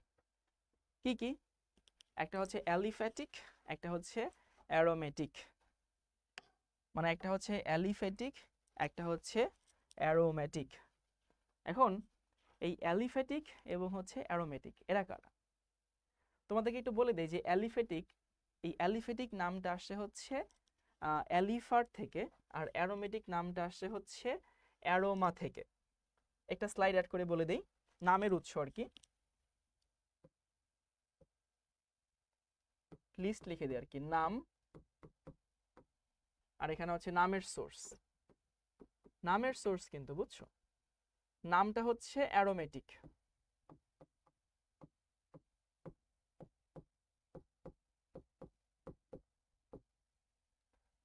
অ্যারোমেটিক নামটা আসছে হচ্ছে অ্যারোমা থেকে, অ্যারোমা। এই কাঁচা বাচ্চারা তোমরা কি জানো অ্যারোমা শব্দের অর্থ কি? অ্যারোমা শব্দের অর্থ হচ্ছে স্মেল, গুড স্মেল বা সুগন্ধি, বুঝছো?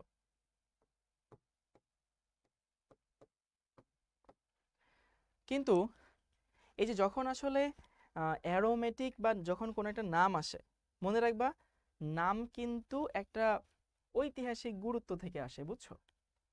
ঐতিহাসিক গুরুত্ব মানে হচ্ছে, তোমাদেরকে বুঝাই দেই, প্রথমে হয়তোবা যে অ্যারোমেটিক যৌগ পাওয়া গেছিল সেই অ্যারোমেটিক যৌগটা হয়তো ন্যাফথলিন ছিল। ন্যাফথলিনের কিন্তু খুব সুন্দর সুগন্ধ, বুঝছো? এই জন্য মানুষজন চিন্তা করছে যে ঠিক আছে, এটা সুন্দর গন্ধ আছে, তাহলে এটাকে আমরা অ্যারোমেটিক বলে ডাকবো। কিন্তু কথা হচ্ছে যে এই নামকরণ না এমন সব কথা না। তোমার কি মনে হয় যে সব অ্যারোমেটিক যৌগে সুন্দর সুন্দর গন্ধ আছে? ভাই, কিছু কিছু অ্যারোমেটিক যৌগ আছে যেগুলো এমন বাজে দুর্গন্ধ, তোমাকে যদি কোনো রুমে রেখে দিয়ে ওই রুমে একটুখানি ওই যৌগটা ছিটাই দেওয়া হয়, ওই দুর্গন্ধে তুমি ওই রুমেই থাকবা না। যেমন পিরিডিন একটা অ্যারোমেটিক যৌগ, প্রচন্ড দুর্গন্ধ। বেনজিন একটা অ্যারোমেটিক যৌগ, বেনজিনও প্রচন্ড দুর্গন্ধ। হ্যাঁ, কিছু অ্যারোমেটিক যৌগতে কিন্তু সুগন্ধ থাকে।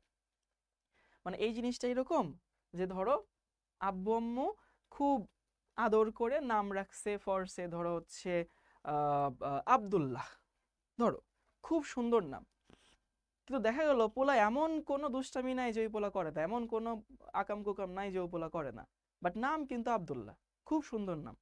এখন নামে তো সবসময় সবকিছু এসে যায় না।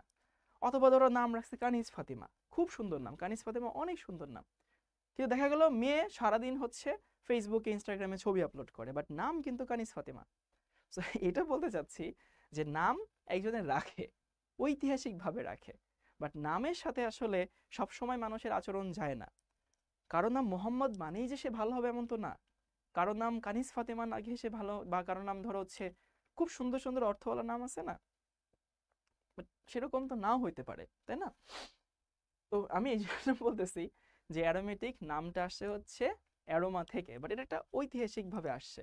সব অ্যারোমেটিক যৌগের যে হচ্ছে তোমার ইয়া থাকবে, খুব সুন্দর গন্ধ থাকবে এমন কিন্তু না, এমন সবসময় হয় না। এবার আসে, হ্যাঁ, ওই যে ধরো নাম হচ্ছে শান্ত, ভালো কথা বলছে, নাম হচ্ছে শান্ত কিন্তু দুনিয়ার বদ, সারাদিন দুষ্টামি করে বেড়ায়। নাম হচ্ছে নীরব, ও সব থেকে বেশি কথা কয় রুমে। এরকম কিছু মানুষজন থাকবে, নাম হচ্ছে নীরব, বাট দেখা যায় ও ক্লাসে সব থেকে বেশি কথা কয়, সব থেকে বেশি চেল্লাচিল্লিও করে। এরপরে ওরকম দেখা গেছে যে ফেসবুকে তোমরা অনেক সময় নাম দাও আর কি, মানে এরকমও হয়েছে যে ফেসবুকের নাম হচ্ছে অস্পর্শা অ্যাঞ্জেল, ধরো অস্পর্শা অ্যাঞ্জেল মানে যাকে কেউ কখনো স্পর্শ করে নাই, বাট সে দেখা যায় হচ্ছে তার বন্ধু বান্ধব দিয়ে একদম ভরা আর কি। এরপরে নাম হচ্ছে মহেন্দ্র সিং ধোনি, বাট দেখা যায় হচ্ছে দুনিয়ার সব থেকে গরিব। সো আমরা একটা এখানে আসি, পড়াশোনায় আসি, বাট আমি এটা বলতে চাচ্ছি যে নামকরণটা একটা ঐতিহাসিক গুরুত্ব থেকে আসে, এটার কোনো সবসময় সত্যতা নাই আর কি।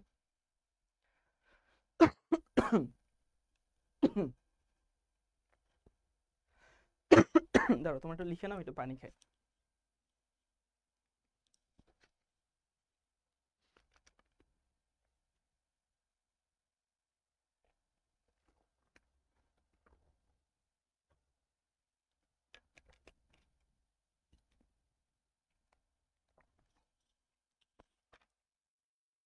ওকে, এখন অ্যারোমেটিক যৌগ কাকে বলা হয়? অ্যারোমেটিক যৌগ বলা হয় হচ্ছে, আমি একটু ছোট করে ডেফিনেশনটা লিখে দিচ্ছি, যে বেনজিন এবং বেনজিনের জাতক। তোমাদেরকে এর ডিটেলসে পড়তে হবে না, আমি জাস্ট লিখে দিচ্ছি, জেনে রাখো। বেনজিন ও তার জাতক। সো বেনজিন এবং তার জাতক এদেরকে বলা হয় অ্যারোমেটিক যৌগ, বুঝছো? এই অ্যারোমেটিক যৌগ তোমাদের 9-10 এ নাই, এই জন্য আমি আর বিস্তারিত লিখে দিচ্ছি না, জাস্ট যেটুকু বলছি সেটুকুই বলো। আচ্ছা, নীলিমা বলছে ভাই আপনার নামের অর্থ কি? শাওন শব্দের অর্থ হচ্ছে শ্রাবণ।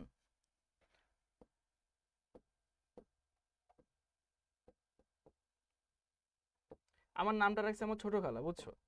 এখন ছোট খালা কি মনে করে শাওন রাখছে আল্লাহ মাহবুব জানে। আমার জন্ম হচ্ছে চৈত্র মাসে, এখন জন্ম হলো চৈত্র মাসে, নাম রাখলো শ্রাবণ মানে শাওন, এটা কোনো কথা? যাই হোক, আমার নাম নিয়ে আমার সন্তুষ্ট। তোমাদের তো আবার অনেকে নাম নিয়ে সন্তুষ্ট হও না। মানে ইদানিং এরকম একটা নিয়ম রাখা উচিত যে বাপ মা তো একটা নাম রাখছে, বাট বড় হইলে ছেলে পেলে নিজের পছন্দের একটা নাম রাখা উচিত। যেমন ধরো হচ্ছে একটা উদাহরণ দেই, ইদানিং এরকম দেখা যায় আর কি, গ্রামে ছিল, তো গ্রামে ছিল ওর নাম ছিল ধরো জরিনা, ইংলিশে লিখি, ও গ্রামে থাকলো নাম জরিনা হয়েছে আর কি, ওর নাম জরিনা ছিল, বাপ মাই জরিনা রাখছে। এরপরে ও ঢাকায় আসলো আর কি, নতুন নতুন ঢাকায় আসছে, ধরো কলেজে পড়াশোনার জন্য আসছে। সেই জরিনা থেকে অত ভালো লাগবে না জরিনা, তাই না? ও হচ্ছে নাম প্রথমে বানাইছে জারিন, ধরো জরিনা থেকে জারিন হয়েছে। কিছুদিন পর ওর কাছে মনে হইতেছে না এটাও হবে না, এরপরে ওর নাম নিজে চেঞ্জ করে জারিনটা বানাইছে এইটা, মানে জেরিন। কিন্তু জেরিন আবার ইদানিং আবার মানুষজন জে দিয়ে লিখে না, লিখে হচ্ছে এই যে এক্স, XERIN, জারিন। সো এইটা হচ্ছে নামের ইভলিউশন, বুঝছো? যেমন ধরো গ্রামে ছিল জাকারিয়া, ঢাকায় আসছে হয়েছে জাকির, এরপরে হয়েছে হচ্ছে জ্যাক। এখন যেটা বলতেছিলাম যে অ্যালিফেটিক অ্যারোমেটিক নাম নিয়ে তো প্যারা নিও না, সবাই এখানে আসি। অ্যারোমেটিক হচ্ছে বেনজিন এবং বেনজিনের জাতক, ওই যে বেনজিন থেকে উৎপন্ন হবে সেটা হচ্ছে অ্যারোমেটিক। এরপরে সে অ্যালিফেটিক কারা? অ্যালিফেটিক নামটা আসে হচ্ছে অ্যালিফার থেকে। সো তোমাদেরকে এখানে একটু দেখাই, অ্যালিফেটিক নামটা বা শব্দটা আসছে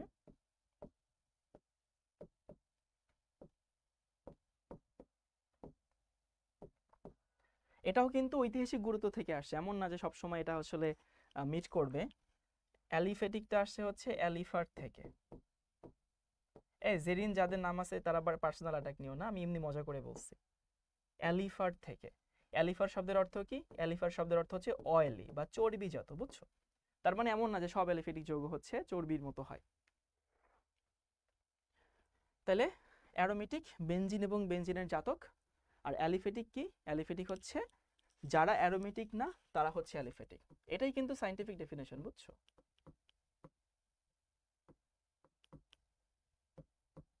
যারা অ্যারোমেটিক না।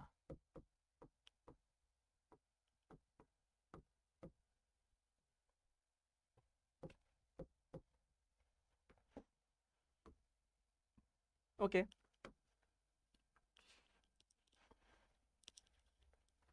আর তোমাদেরকে আরেকটা জিনিস বলি, সবাই একটু কান খুলে কথাগুলো শোনো, খুব কান খুলে শুনবা। সেটা হচ্ছে শ্রেণী বিভাগ কখনো ভালো মানের সায়েন্স না বা ভালো মানের পড়াশোনা না। কেন ভালো মানের পড়াশোনা না?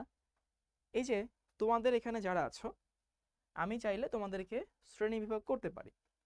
কেউ ফোনে ক্লাস করছো, কেউ হয়তো কম্পিউটারে ক্লাস করছো, এইভাবে ক্লাস করা মানে ক্লাসিফিকেশন করা যায়। আবার এমনও হইতে পারে এখানে ছেলে আছো মেয়ে আছো, এমনি ক্লাসিফাই করতে পারি। আবার ধরো কেউ ঢাকা থেকে আছো, কেউ ঢাকার বাইরে থেকে আছো, এমনভাবেও ক্লাসিফাই করা যায়। কেউ ধরো হচ্ছে ওই খালি বয়েজ স্কুল বা গার্লস স্কুলে পড়ো, কেউ কম্বাইন্ড স্কুলে পড়ো। এখন এরকম বিভিন্নভাবে কিন্তু ক্লাসিফাই করা যেতে পারে, কোনোটাই কিন্তু ভুল না। তুমি কিসের বেসিসে ক্লাসিফাই করছো তার উপর নির্ভর করে। সো এই যে ক্লাসিফিকেশন যে আমি দেখাচ্ছি, যদি এমন হয় যে ধরো বইয়ে এই অ্যালিফেটিক অ্যারোমেটিক এখানে একটু অন্যরকম কিছু কিছু আছে, এমন মাইন্ড করো না, কারণ ক্লাসিফিকেশন সবই ঠিক আছে। মানে আমি যেটা দেখাইলাম সেটার সঙ্গে যদি বইটা না মিলে, তবে এখানে অবশ্যই জৈব যৌগ হবে, এখানে হাইড্রোকার্বন দিলে কিন্তু ভুল হয়ে যাবে, বুঝছো? তো আমি যেটা দেখাইলাম সেখানেই যে একমাত্র ঠিক এমন কোনো কথা নাই। এবার সে অ্যালিফেটিক যৌগ দুই রকম, মুক্ত শিকল আর বদ্ধ শিকল। মুক্ত শিকল ওপেন, ইংলিশে বলা হয় ওপেন চেইন আর ক্লোজড চেইন। চলো উদাহরণ দেখি। মুক্ত শিকল আছে এরকম একটা যৌগ লিখে, ধরো CH3 CH2 CH3। খেয়াল করছো দুই প্রান্ত ওপেন আছে না? সো দুই প্রান্ত ওপেন আছে মানে হচ্ছে দুই প্রান্ত মুক্ত। এই টাইপের যৌগগুলোকে বলা হয় মুক্ত শিকল যৌগ। আর বদ্ধ শিকল হচ্ছে ওপেন না, ক্লোজড। ক্লোজড মানে হচ্ছে ধরো এরকম কার্বন, এখানে একটা কার্বন, এখানে একটা কার্বন, বুঝছো? এখানে কার্বনের সাথে দুইটা হাইড্রোজেন, দুইটা হাইড্রোজেন, দুইটা হাইড্রোজেন, এটা হচ্ছে বদ্ধ শিকল। তো যদি এরকম হয় দুই প্রান্ত ওপেন থাকে তখন সেটাকে বলা হয় মুক্ত শিকল। আর যদি দুই প্রান্ত ক্লোজড থাকে তখন সেটাকে বলা হয় বদ্ধ শিকল। এই যৌগের নাম আমি শিখাবো। এরপর আসি, মুক্ত শিকলও দুই রকম, বদ্ধ শিকলও দুই রকম। একটা হচ্ছে সম্পৃক্ত, একটা অসম্পৃক্ত। সম্পৃক্ত মানে হচ্ছে কার্বন কার্বন সব সিঙ্গেল বন্ড থাকবে, সব সিঙ্গেল বন্ড। মানে ব্যাপারটা এরকম যে ধরো হচ্ছে যে এটাই আসলে সম্পৃক্ত।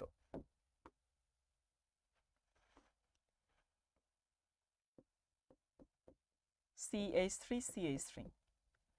আবারও বলতেছি, সম্পৃক্ততে কার্বন কার্বন সিঙ্গেল বন্ড থাকবে, অসম্পৃক্ততে কি থাকবে? ডাবল বন্ড থাকতে পারে, যেমন ধরো CH2 CH2 ডাবল বন্ড থাকতে পারে, আবার ট্রিপল বন্ড থাকতে পারে, এমন কোনো কথা নাই, যেটাই থাকুক অসম্পৃক্ত। আর এখানে আসি, বদ্ধ শিকলও দুই রকম, একটা হচ্ছে সম্পৃক্ত এবং অসম্পৃক্ত। সম্পৃক্ত হচ্ছে কার্বন কার্বন সিঙ্গেল বন্ড থাকবে, যেমন ধরো যে কার্বন, এখানে কার্বন, এখানে কার্বন, এখানে H2, এখানে H2, এখানে H2। আর এখানে কি থাকবে? এক জায়গায় কার্বন কার্বন দ্বিবন্ধন অন্তত থাকতে হবে। লেখানোর সমস্যা আমি রিপিট করব, CH, এখানে H, এখানে CH2। পুরোটা লিখে নাও, লেখা হলে জানো।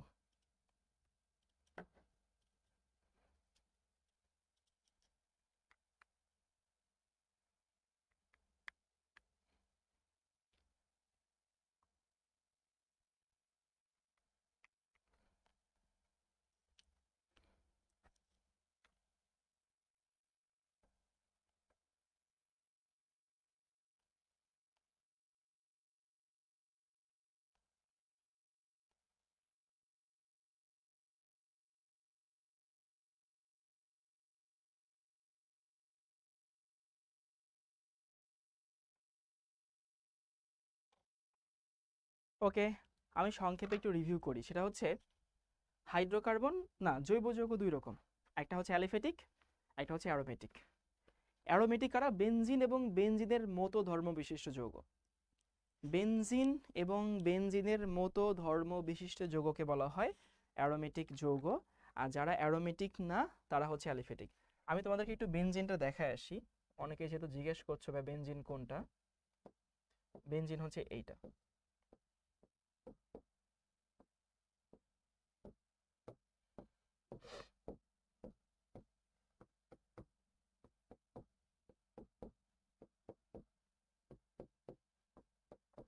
এটা হচ্ছে বেনজিন। মানে যদি কারো কোনো কিউরিসিটি হয়, এটা পরীক্ষায় তোমাদের সিলেবাসে নাই, বাট ওই যে যদি কিউরিসিটি কারো থাকে দেখাই দিলাম, দিস ইজ বেনজিন।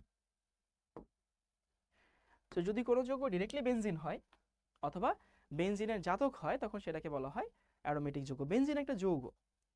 আর যারা অ্যারোমেটিক না তারা হচ্ছে অ্যালিফেটিক। গেল এটুকু। এরপরে আসছি, অ্যালিফেটিক যৌগ দুই রকম, মুক্ত শিকল, বদ্ধ শিকল। শিকল মানে তো চেইন, শিকল মানে চেইন, তাই না? মুক্ত শিকল মানে কি? দুই প্রান্ত মুক্ত।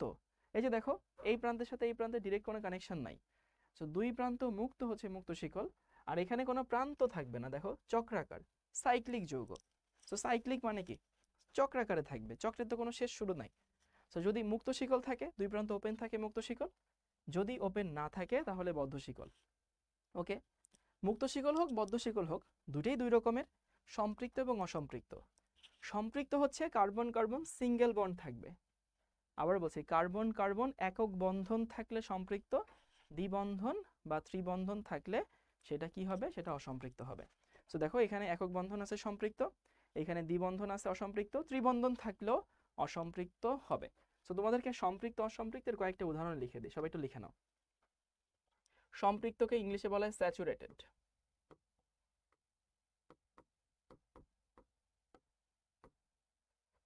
সম্পৃক্ত, যেমন ধরো এইটা CH3 CH2 CH3, দেখো এটা একটা সম্পৃক্ত যৌগ, সব কার্বন কার্বন সিঙ্গেল বন্ড আছে। তারপরে ধরো হচ্ছে এইটা CH2 CH2 CH2, সব জায়গায় কার্বনের হাত কিন্তু 4 হইতে হবে। দেখো এটা একটা সম্পৃক্ত যৌগ, সাইক্লিক সম্পৃক্ত বাট সম্পৃক্ত। তারপরে ধরো হচ্ছে যদি এরকম হয় CH3 CH2, আমার উপর ভরসা রাখো ভাই, এই যৌগের নাম তুমি আস্তে আস্তে শিখে যাবা, কে সম্পৃক্ত কে অসম্পৃক্ত এটা তুমি আস্তে আস্তে শিখে যাবা, কে জৈব যৌগ কে জৈব যৌগ না তুমি আস্তে আস্তে শিখে যাবা। বাট একদিনে তো হবে না, তাই না? একদিনে তো কোনো কিছুই হয় না। আর অসম্পৃক্ত কি? ধৈর্য রাখতে হবে, লেগে থাকতে হবে, নিজের প্রতি বিশ্বাস রাখতে হবে, তাইলেই হবে, আর কিছু না।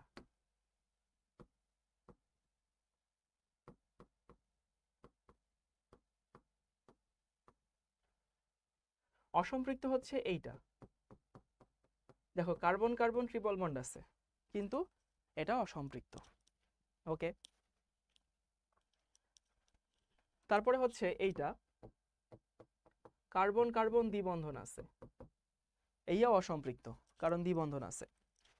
তারপরে ধরো হচ্ছে এইটা CH2 CH2, এখানে CH, এখানে CH, এখানে কার্বন কার্বন এই যে একটা দ্বিবন্ধন আছে, এটাও কি অসম্পৃক্ত। তারপর ধরো এইটা CH3 CH, এখানে CH, এখানে CH3, এটা একটা অসম্পৃক্ত যৌগ। ওকে,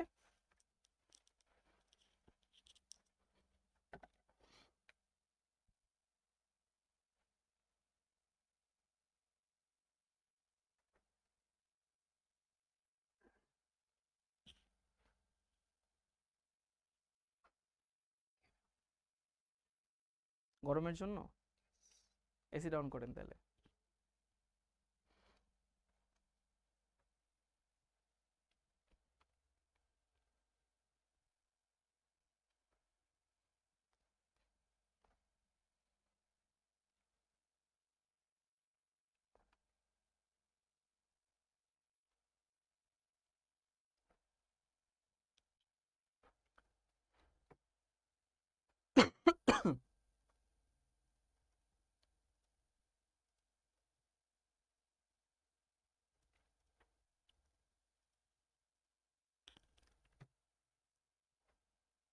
এই ধৈর্য ধরো, কি ঘটনা হয়েছে আমি বুঝাই বলতেছি, দাঁড়াও।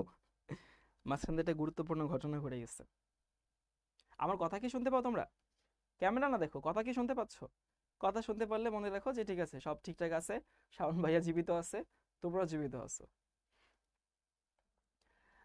এই কথা কি শুনতে পাচ্ছ? আচ্ছা, ঘটনাটা হচ্ছে শিখর এই স্টুডিওতে এসি বন্ধ, বুঝছো? এসি কেন বন্ধ?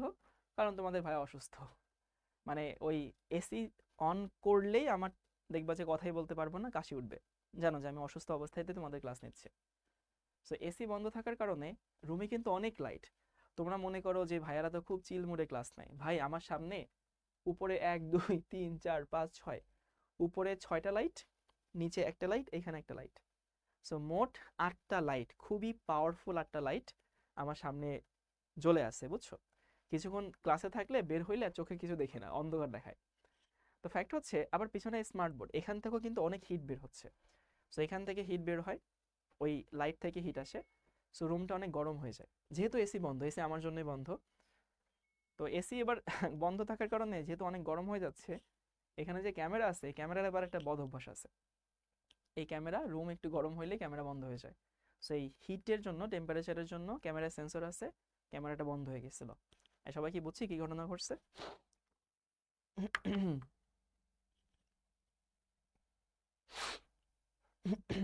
ওই যে এসি অন করা হয়েছে আবার। তাহলে আমরা সম্পৃক্ত এবং অসম্পৃক্ত বুঝলাম। ওকে, এবার সবাই একটু লিখে নাও, সেটা হচ্ছে ক্যাটিনেশন। কি লিখবা? ক্যাটিনেশন।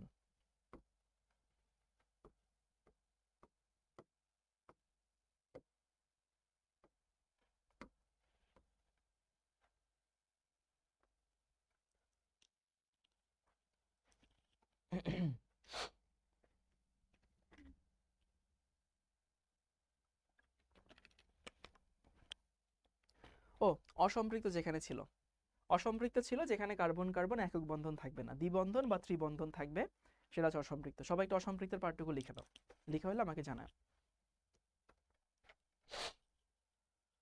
পরীক্ষা আসলে জৈব যৌগ লিখবা, হাইড্রোকার্বন লিখবা না, জৈব যৌগ লিখবা, ঠিকটা লিখবা, সমস্যা নাই, এটা নিয়ে এত প্যারা নিও না। ক্যামেরার নাম কি? ক্যামেরা তো এখান থেকে দেখা যাচ্ছে নাম হচ্ছে সনি, এরপরে আর কোনো মডেল ফডেল আছে কিনা আমি জানি না, আমি সব টেকনোলজি বিষয়ে আমার ঘাটাতে মজা লাগে না।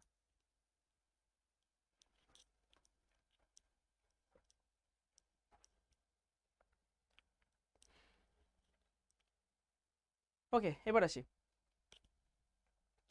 ক্যাটিনেশন, এটার বাংলা হচ্ছে শিকল তৈরির প্রবণতা।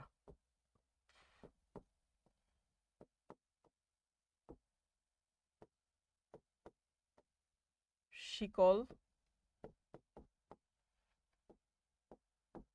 তৈরির প্রবণতা।